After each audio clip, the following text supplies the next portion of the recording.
Guys, esok kan dah New Year 2026. So, aku ingat nak share dekat korang 5 mid-range yang bagi aku the best pada tahun 2025.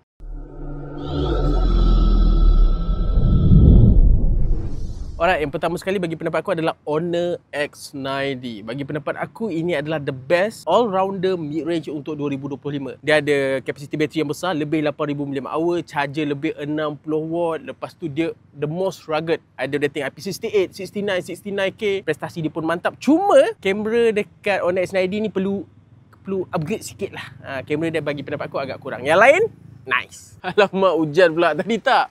Okey, tak apa. Yang kedua, kita ada Vivo V60. Yang ni khas untuk korang yang cari smartphone dengan prestasi kamera. Sebab memang excellent. Plus, kalau korang tahu Vivo V60 ni ada sistem kamera Zeiss. And nanti dia akan dapat update Origin OS 6. Seperti mana yang ada dekat flagship Vivo X series. Lepas tu, kita ada Infinix GT 30 Pro. The best mid-range untuk gaming. Of course, kita ada iQOO Z series, iQOO Neo 10. But bagi pendapat aku, Infinix GT 30 Pro ni adalah the best mid-range untuk gaming lah. Dia ada banyak feature gaming yang menarik, powerful enough. And then kalau korang nak tahu, Infinix GT 30 Pro ni juga adalah official device untuk MPL 2025 hari tu. Okey, yang keempat pula aku rasa Realme 15 Pro. Bagi aku phone ni dia balance, dia ada banyak features AI yang menarik, UI dia convenient, user friendly, and then design dia cantik, bateri besar, charger dia laju. Bagi aku, yang keempat adalah Realme 15 Pro.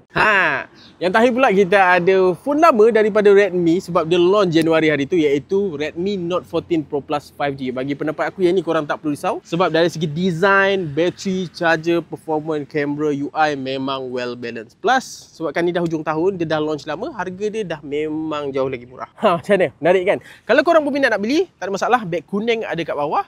Silakan, atau pergi je terus dekat website Wiser.